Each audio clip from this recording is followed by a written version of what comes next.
Welcome to our third QTIC Lunchtime Yarn of the Year of Indigenous Tourism. It still is, and it will remain so for some time, and we're very proud of being associated with that initiative.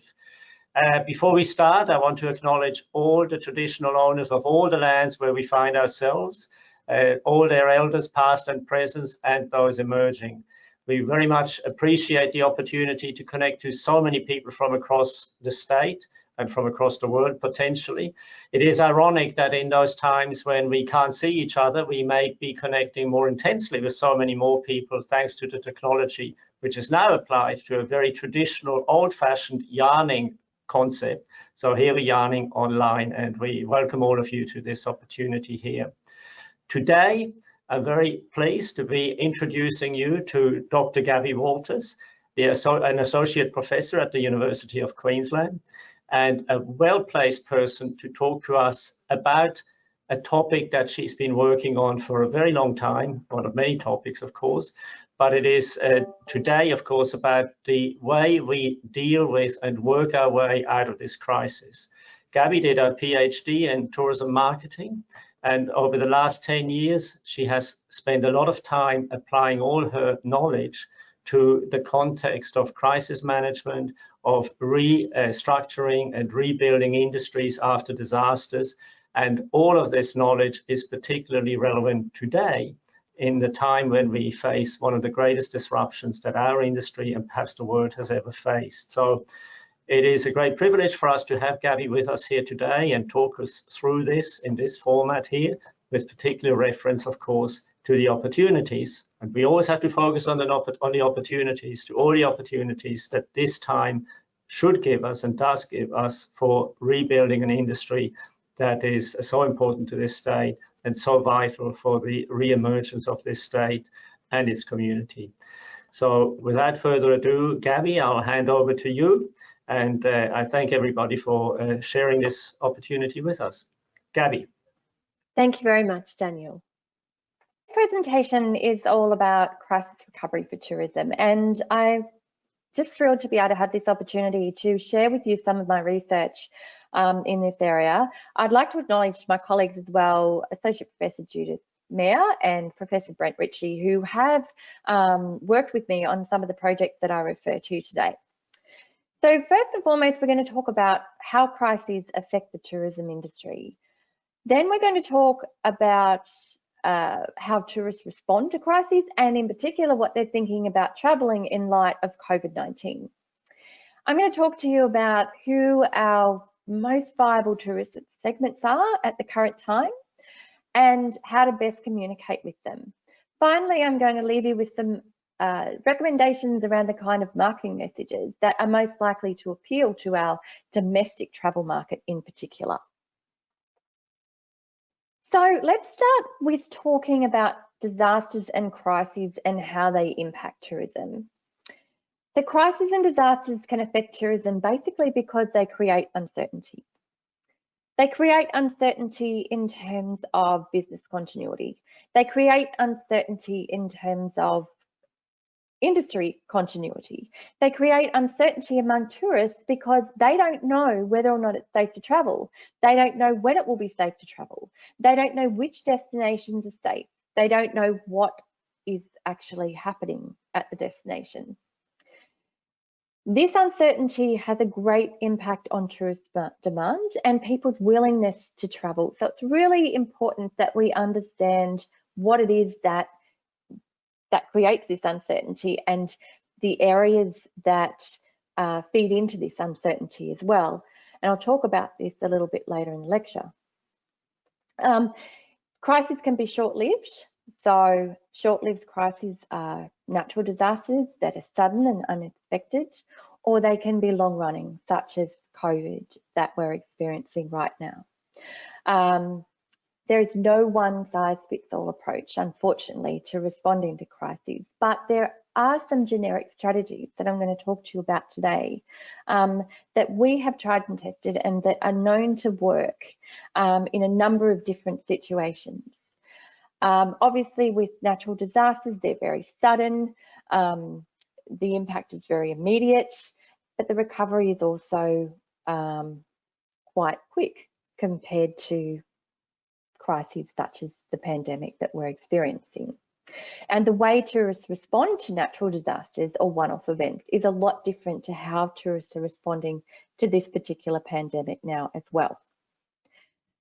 So this pandemic is a new type of crisis. It's unprecedented and something that we haven't really looked into before. We've had epidemics like SARS and avian flu, swine flu, MERS, but these have all been isolated. This is the first crisis we've experienced that has actually affected the entire world.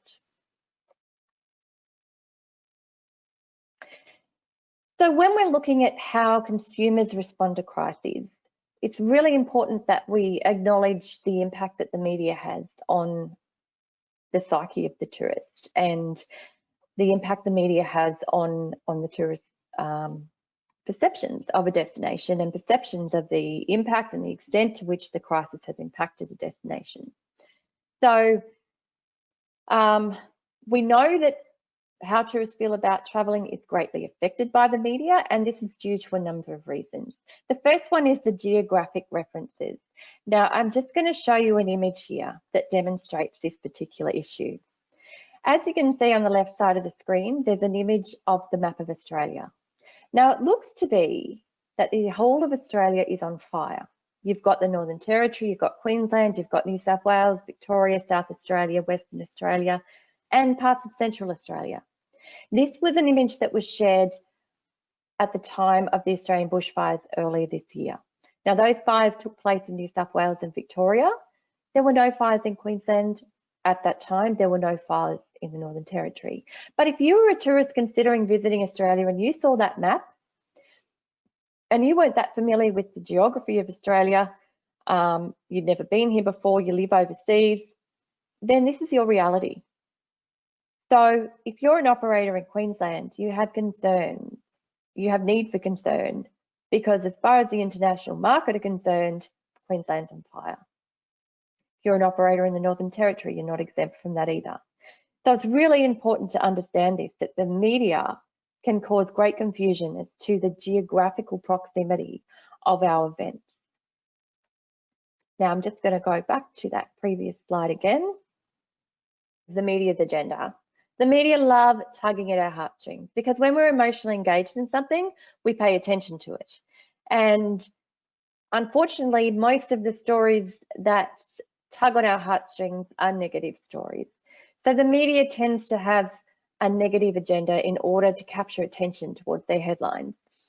So this is called negative framing, and they tend to focus on the worst and not the best. And seldom will they come back and tell a good news story about recovery efforts or what's happened once the crisis or disaster has been and gone. So that's where it's really up to operators. And I'll talk about this more later in the lecture, to get those positive stories out there to mitigate that negative framing that the media tends to use when they publish their stories. Lastly, the media use a lot of metaphorical, and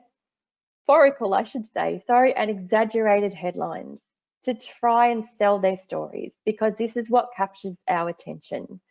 Now I'm going to just go to the next slide and show you an image of a word cloud that we created based on the headlines that we used to report on the Blue Mountains 2014 bushfire.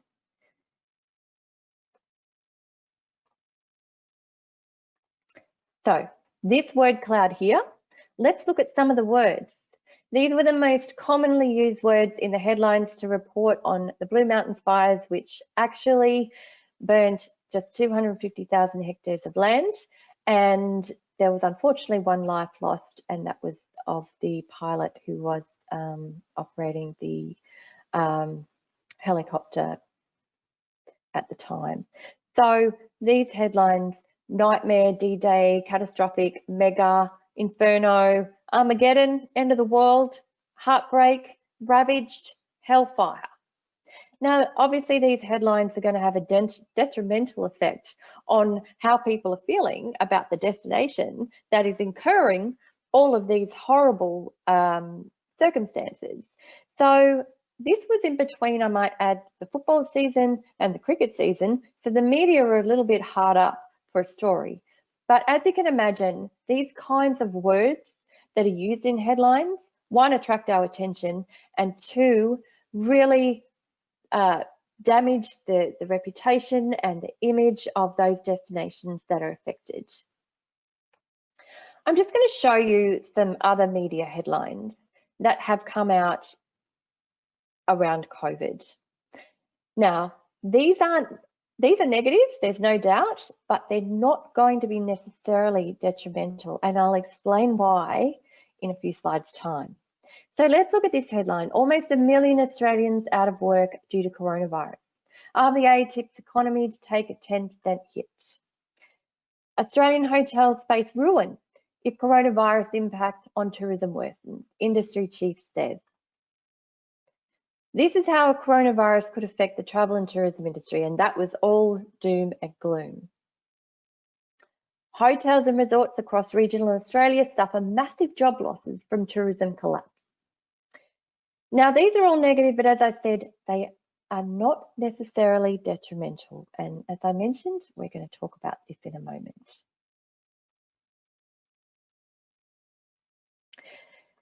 So based on the media examples I provided around the bushfires, it's no wonder that tourists tend to avoid destinations affected by crises. But our research has demonstrated why this is the case. So because of this media exposure and the news, and you know, they also might have gathered knowledge about these crises themselves, they believe the destination will be depressing. When we think about the reasons we take a holiday, for fun, for happiness, to relax, rejuvenate, going to a destination that we perceive is depressed is not really an idyllic option. Obviously, tourists are going to have concerns relating to their safety and well-being. So when we see exaggerated stories around bushfires, we think, wow, if I go to that particular destination, like is there going to be another bushfire, or is it going to be safe? Are there going to be fallen trees? When we think about COVID, people are really concerned about their well-being. What's top of mind at the moment is, if I travel, am I going to be safe? Am I going to be well? And am I going to increase the risk of contracting COVID-19? Confusion. Now, when we reflect back on that map of Australia, people are obviously going to be confused. The further away people are from a destination, the more confused they're going to be, because they're not familiar with the geographic layout of the destination. People don't know what's open. People don't know what's operating. They don't know if they can go to a restaurant. They don't know if they can stay in a hotel. When I think about the Gold Coast, I don't know if the theme parks are open. I don't know which attractions I can take my kids to and which attractions I can't. I don't know if I'll be able to get into a restaurant. I don't know which businesses have survived this pandemic and which businesses haven't.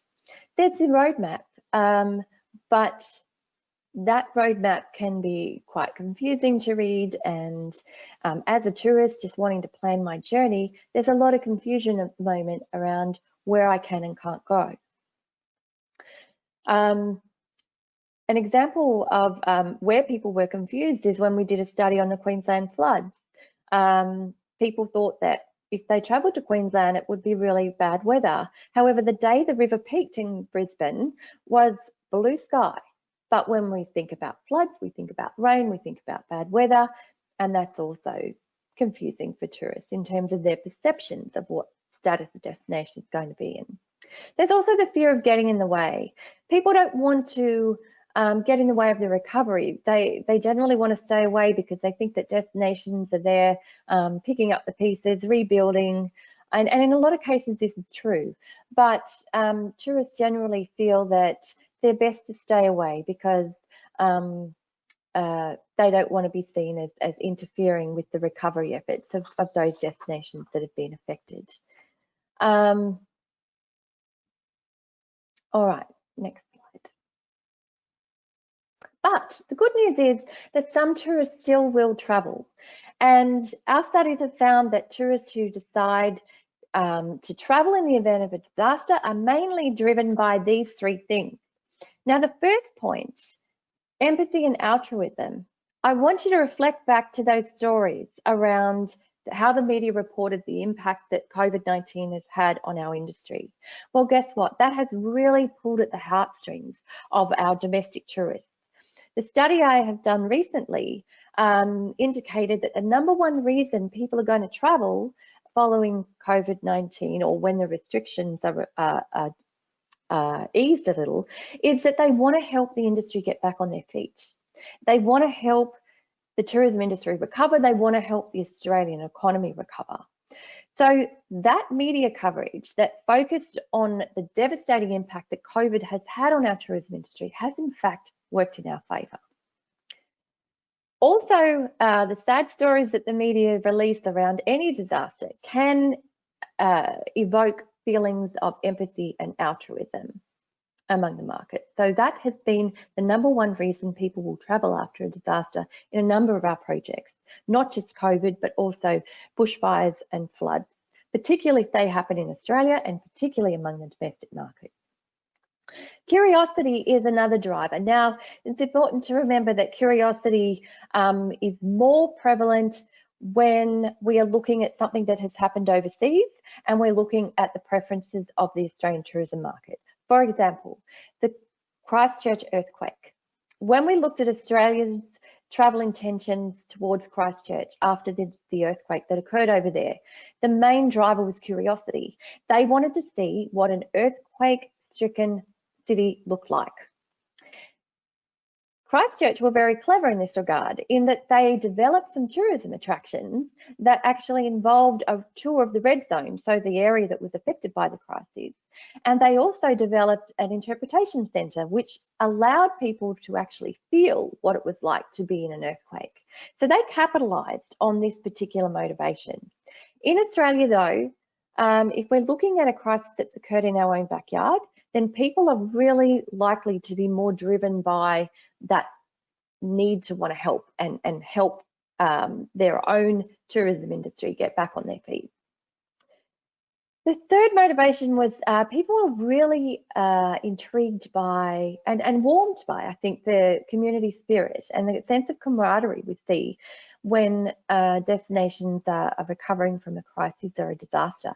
We often see people coming together. We see stories of hope. We see stories, wonderful stories of the kindness and that is being experienced by the community and the kindness community members are showing to others. Now, this makes us feel warm and fuzzy inside, and that tends to go well with the feelings that tourism experiences give us, and people like to be around that. So that's possibly why this has come through when we explore people's motivations for travelling and travelling to disaster-affected destinations.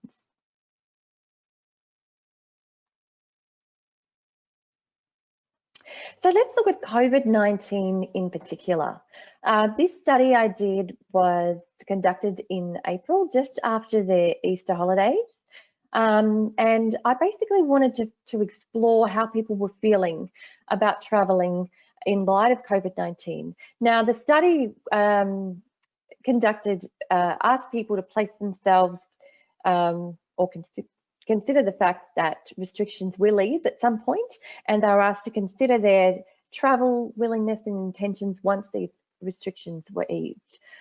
So what did we find? 58% of domestic tourists planned to travel once they were able to do so. So they were planning to travel within Australia, obviously, because we can't travel overseas at the moment.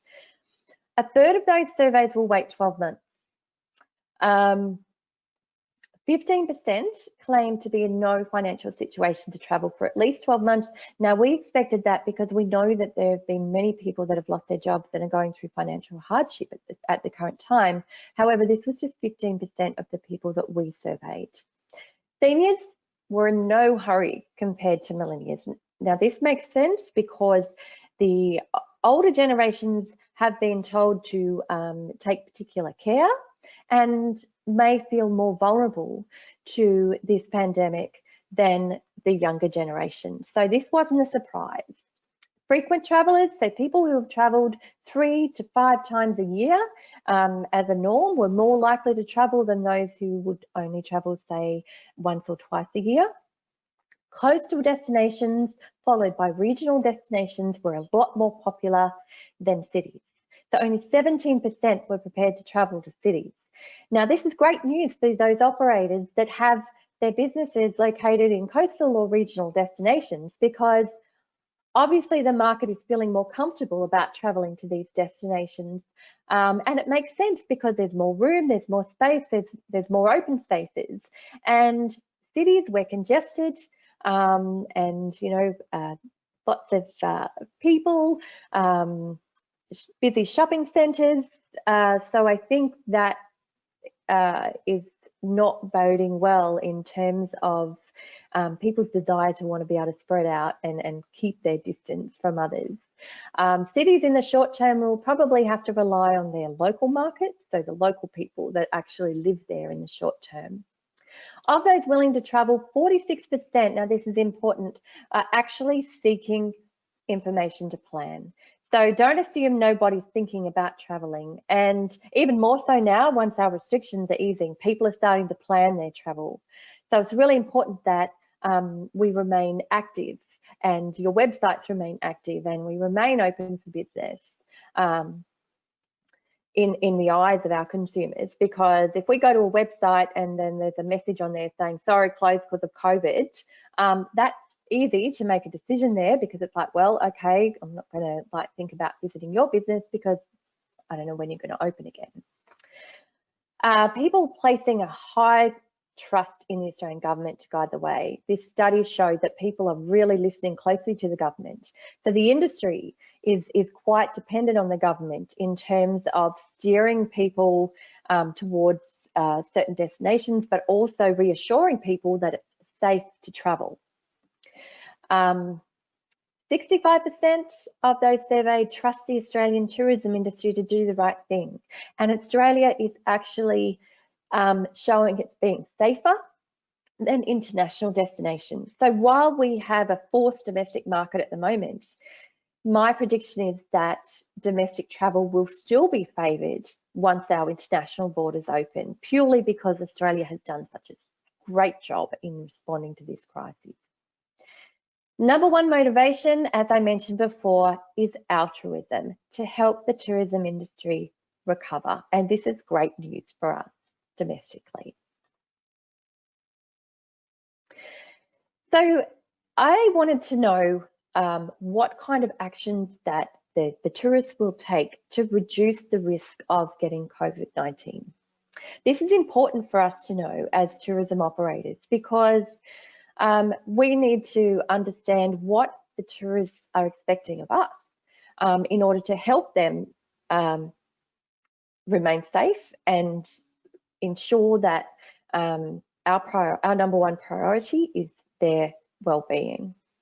So what they're planning to do, so this is the 10 top risk reduction strategies that tourists were intending to put in place to reduce the risk of contracting COVID. So number one, they're going to monitor government health warnings. So as I mentioned before, the government's playing a key role in their decision making. Number two, they are going to want to expect to be able to practice social distancing. So these items that I've asterisked here are those that need industry input. These items are the things that you as industry operators need to help facilitate. So they want to be able to practice social distancing. They want to be able to keep their distance. They're going to monitor the mainstream media for updates. So we're very reliant on the media at the moment. We need the media to do the right thing, and we need the media to be clear and concise about where they can and can't go, where they should and shouldn't go, what's safe, what the industry is doing to make sure that they remain safe and healthy. So they are paying close attention to the media. So the media needs to be our friend at the moment. They're going to avoid crowded areas. So this connects back with that finding around they're going to go to regional and coastal areas, and they're not going to really want to visit cities at the moment. Those in cities may look to get out of cities. They're going to carry and use hand sanitizer. That's what they're going to do. They're going to avoid physical contact with others not in their immediate travel party. They'll only book with providers that provide a full refund on cancellation. So 70% of people said yep. So make sure you look at your cancellation policies and make sure that it's fair. They're going to monitor social media for updates, so make sure your social media sites are updated and you've got relevant, up-to-date information on those sites that are, again, reassuring them that their safety and health and well-being is their #1 priority. They're only going to book with providers that provide a credit for future use on cancellation. Again, this speaks to the cancellation policies. This is a little bit less popular than the full refund option. And some will wait until the last minute to pay for the trip, but that's just over 50%. So we can also assume that 50% will plan in advance. So we know this generic information about the target markets, but what we really want to know is which markets you should focus on. Now, our research has found that there are 3 types of markets. First of all, we have our risk-averse market segment. These are people who are maybe a little bit traumatized by COVID-19. The thought of traveling beyond their own suburb is not something they're prepared to entertain right now. Maybe perhaps until a vaccination is found, or we have totally eliminated the virus in this country, which, as we know, is probably not going to be likely. These people won't eat out. They won't go out unless it's necessary for them to do so. And right now, this segment is probably not one we should be focusing on. In my recent study, these guys are around 30% of respondents. The second segment are our risk moderates. They are people who may consider traveling in the future, but will make up their own minds as to when it's safe to do so. So these were represented in my study by those who said, I'm still going to wait 12 months before I decide to go anywhere. They might be persuaded with some really carefully constructed marketing messages. And these are the segments that you really need to push that health and well-being message towards. They're going to need a lot of reassurance. So then we have our risk tolerance. So these guys are prepared to take risks. These guys are our most lucrative market at the moment. Some academics refer to this group as sensation seekers. These are people who will travel regardless of any crisis, of any disaster. But in my recent study, those who I would describe as risk tolerant were the 58% who said that they would travel. So let's look closely at these risk tolerant, resilient tourists. So yes, they are risk tolerant. So they're not put off by, great concerns around danger, around safety, around health and well-being. They know how to look after themselves, and they're confident in their ability to do so. They tend to be younger, so they're the millennials. They don't tend to have children. They're frequent travellers, so they might have even visited your destination before. And they really value connecting with friends and relatives. So connectivity is really important to them, and they're looking for destinations and activities where they can connect with their loved ones and have a great experience with their friends.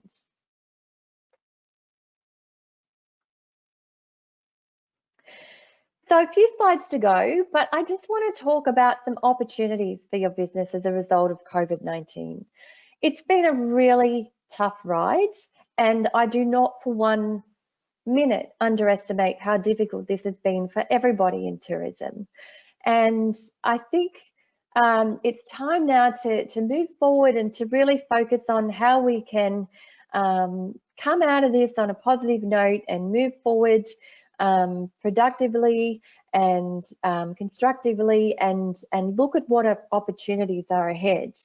So first and foremost, I want to say that there's a new appreciation for domestic travel. Okay, our international segments for the time being are probably not going to be around, but our local Australian travellers are really keen to support you guys, to support our industry and travel domestically. And it's not only because international borders are shut. Australia is seen as a safer option than overseas at the moment. Also, when we look at the Aussie dollar, it's not doing so well. So traveling overseas, even if we could, is not going to give us as much bang for our buck, if you like, than if we were to travel domestically. Cultural experiences are going to be sought at home. One of the key drivers for international travel is to have a cultural experience. They can't do this right now. So we are really going to be looking for those cultural experiences, whether Indigenous experiences, museums, art galleries, in our own backyard. Regional and coastal destinations, as I said, are going to be preferred over cities. So if you are a regional operator, then this is going to be a win for you. Tourists are seeking opportunities to enjoy outdoor spaces. So if your attraction or your activity involves outdoor spaces, this is also going to be a win. I spoke about the Australian dollar. Australians trust our domestic tourism industry, I should say, to do the right thing. They feel safer at home. So there's an opportunity there to showcase what you're doing, to reinforce the fact that we are doing the right thing by our customers and by our tourists. Some segments have more discretionary income than before and want to spend it. So there are some people I know that have had pay cuts who have been stood down from their jobs temporarily, who have been stood down from their jobs permanently. But there are people who have retained the same income. A lot of people have quite a lot of discretionary income at the moment because they haven't been able to eat out, they haven't been able to travel anywhere. These people are cashed up and they're wanting to spend. So we can't all assume that the entire country, I know they're talking about a recession, but there are certain segments that are doing quite well at the current time. In the future, when international tourism resumes, Australia is going to be really up there in terms of a safe destination, and with safety and well-being being paramount in the tourist destination choice right now as a result of COVID, I think Australia is really going to be a shining star in terms of international travel preferences. Okay, so when we look at the USA and we look at the UK, we look at parts of Europe, we have really championed the recovery here in Australia. So how do we capitalise on these opportunities? I'm going to just give you some tips now on how you can best communicate with your future customers and your future tourists. So number one, keep your online presence. People are exploring their options now, as I mentioned, and continue to do so. Don't shut down your website or don't put any kind of notification on your website that suggests you're out of business or makes people guess as to when you might be reopening. So business as usual messages, if that is the case. Provide inspirational and positive stories about the status of your business. What's new? Some people have taken this opportunity to reinvent, to re-innovate, to renovate their current businesses. And this is good news. This is great PR material. What have you done to make changes to your business that your customers need to know about? Remember, the media isn't great at telling positive stories, so it's really important that you do that job for them. Reassure future customers that their well-being is your number one priority, and inform them of the measures that you are taking. So anything you've done, anything you've put in place, the COVID safe planning that QTIC has rolled out, if you've got that accreditation, if you've done those courses, make sure your customers know about it. Get the accreditation symbols, the stickers, get the logos, put them on your website, because they're a signal to the tourists that you're doing the right thing. Emphasize the benefits of participating in your experience for those that are still concerned about COVID-19. Hey, we're outdoors, our experiences take place in vast open spaces, we're in the country. We are perfectly set up to allow you to maintain social distancing, those kind of messages. Cultural experiences, as I said, are highly popular right now, particularly for those who can't experience them overseas. Encourage people to experience your culture and learn about what is in their own backyard. If you have online booking and payment options, have a really clear and transparent cancellation policy. Have a good think about it. Is it fair? Giving people the option to cancel right now and get a credit and come back later is a lot better than you know, keeping their money and saying too bad, so sad, because those people won't come back and they'll tell 20 other people not to either. Keep an active online social media presence. So engage with your current customers, lots of photos of tourists enjoying your experience. When people see others enjoying your experience, that might reassure them also that it's safe, and if the experience is up and running and it's business as usual. Lots of images of family and friends connecting. Millennials are a hot market right now, so maybe have some millennials represented on your Facebook sites. Encourage your visitors to share their photos as well. And provide clear factual information. So customers might be a bit confused at the moment. So provide clear facts around the status of your business that help customers make informed decisions. So here is the last slide, and this is all around choosing the right message.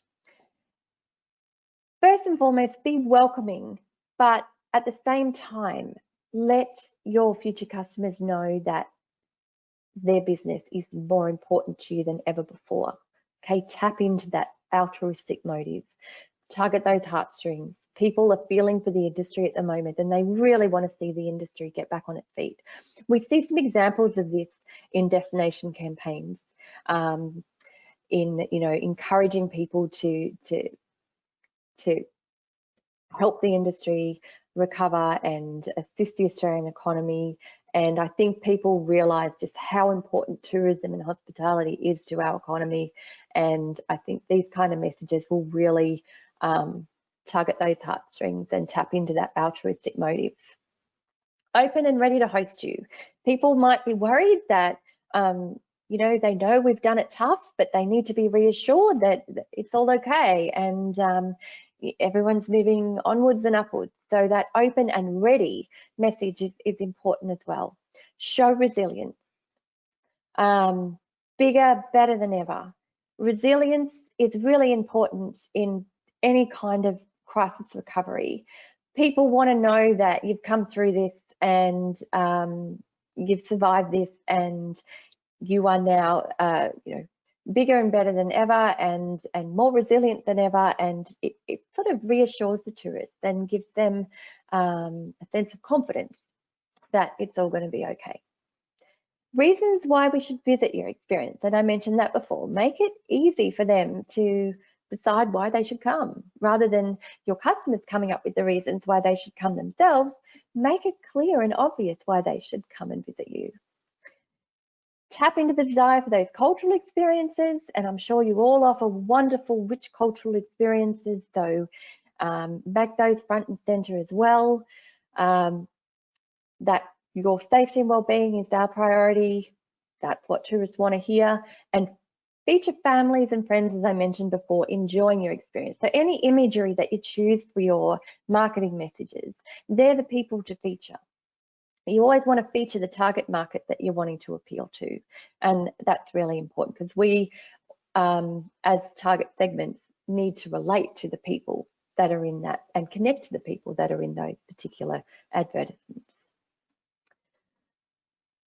So that is all from me. I hope you've enjoyed this presentation. Thank you once again for this opportunity to share my knowledge, and I hope that you find it in some way helpful. If you can walk away from this presentation knowing something that you didn't, even if it's just one thing, then I'm happy about that. If you have any further questions or you'd like any further detail, please don't hesitate to contact me via the email link on the slide.